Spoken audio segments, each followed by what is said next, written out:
In this MMS Tech Byte, I'll be going over the Daily Attendance Bulletin. The setup for this report is available in both MMS Generations and the Staff Portal, but in this Tech Byte, we'll be focusing on setting up the report in the Staff Portal. As you can see, I'm at the login for my Staff Portal, and we'll log in. When you get into the Staff Portal, you're going to go to Attendance.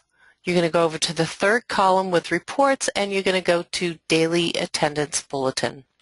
The purpose of the Daily Attendance Bulletin is to allow the teachers to generate a report that will show them the students that will be out today in their classes. We do give you an option of a default bulletin, and if you are not familiar with the attendance bulletin, I strongly recommend that you use the default bulletin, and then it gives you a nice starting place where you can customize it to your own needs. I do want to make sure that I am in the right school. I want to be working in my high school, not the middle school.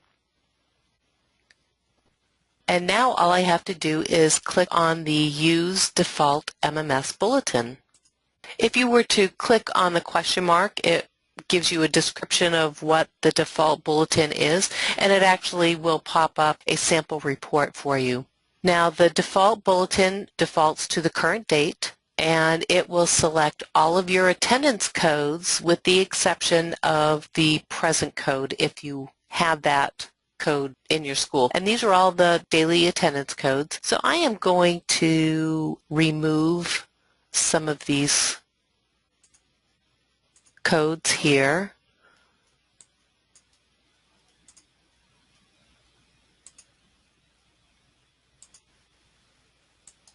While I was deselecting, I don't have to hold down my control key. I can just click on the boxes to add or remove any attendance code, so that's really nice. I have the option of entering in a report title.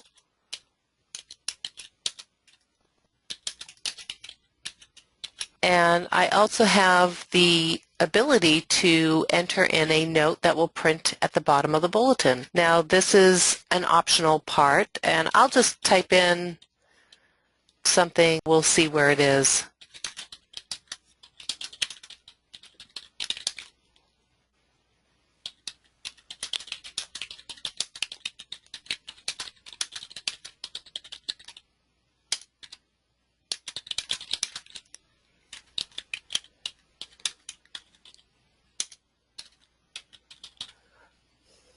There we go. Now we're going to set up our bulletin. Now this is all the information that we want to pull in for our students, so we are limited to biographical, contact information, as well as attendance information. And by using these default bulletin, we already have some fields selected for us. We default to the larger font and to a one-column report, and because of that, we're allowed up to 90 characters to print across the row, and we currently have 85 characters selected with 5 characters remaining. So adding or removing fields from this setup is really quite easy. You can see all the fields that MMS has already selected for us, and we have a really nice clear view of it in this right-hand column. I can see the student name, and the 22 there indicates the number of characters. That is for the last name, first name, and middle initial. I can see the attendance code of 3 characters, time in, time out, consecutive absences, cumulative absences, age of student, grade level, and homeroom. I'm going to actually leave those set where they are, and we're going to leave it with the 10-point font. And so let's take a quick look at how that report looks set up. And I'm going to click Print. Then we'll come back in and we'll remove some information, and I'll show you how we can update that list. And here's our report. I can see the student name.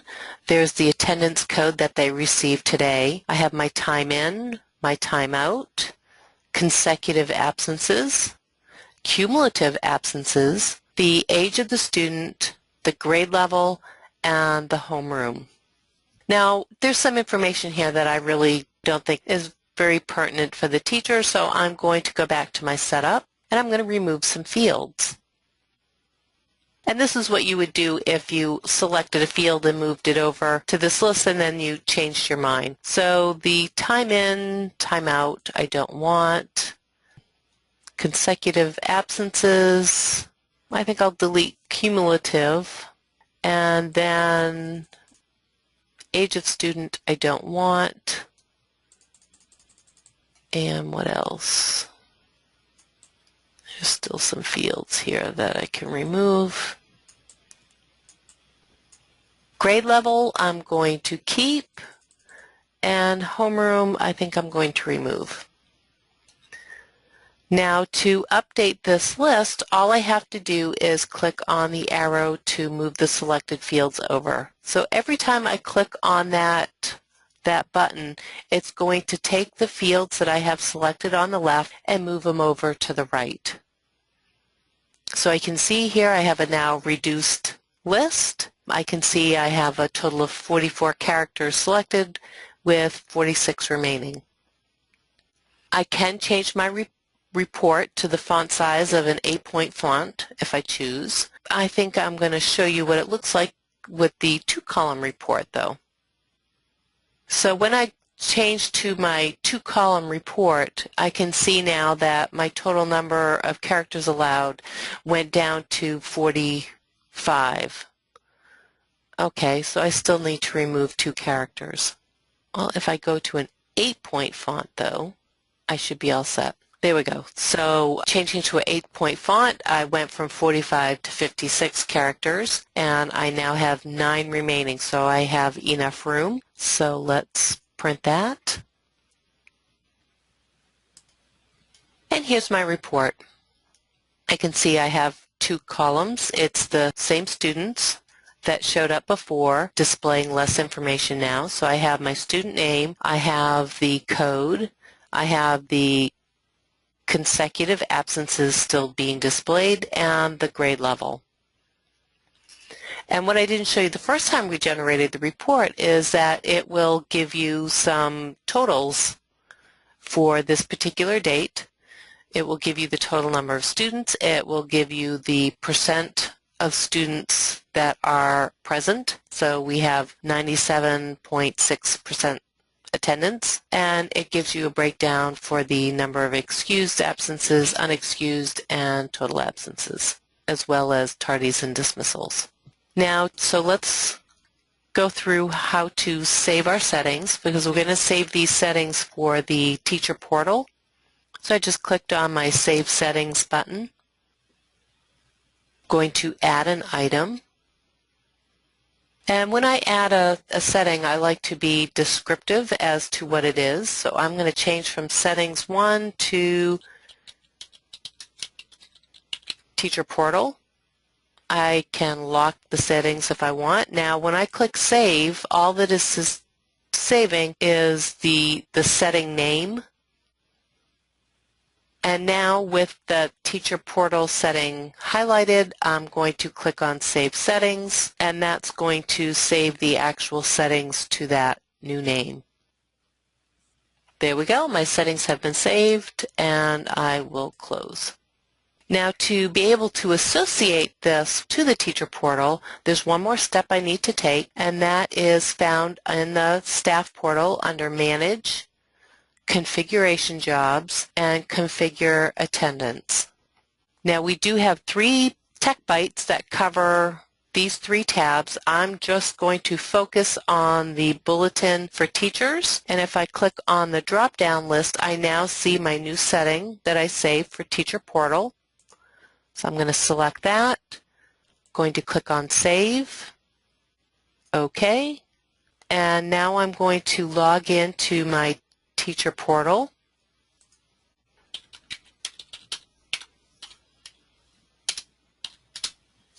And if I go under Attendance, View, Daily Attendance Bulletin, I have no options here for setup. That setup has all been done in the Staff Portal. I also don't have the option of a student range. What I am going to get is all of the students that would normally show up on this attendance bulletin, and they are not specific to just students that this teacher is responsible for.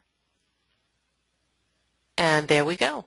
Again, here's the report. We have the attendance code, the consecutive absences, the grade level, and then the summary information. So by making this a 2-column report with just the information that I think the teachers will want to see, it enables us to print this all on one page. And that is the Daily Attendance Bulletin.